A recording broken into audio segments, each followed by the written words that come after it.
সব দিক থেকে আল্লাহ মানুষটারে দুর্বল করে বানাইয়া কয় ওয়ালাকাদ কাররামনা বানি আদম, সৃষ্টি জগতের মধ্যে একমাত্র দামি আর সম্মানী করে মানুষ বানাইলাম।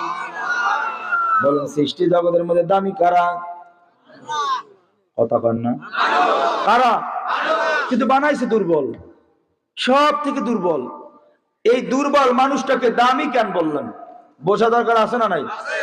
আমি বেশি কথা আজকের বলতে পারবো না, কারণ আপনাদের তালতলিতে তো বহুত আসছি, 2.5-3 ঘন্টার উপরে বয়ান করছি না?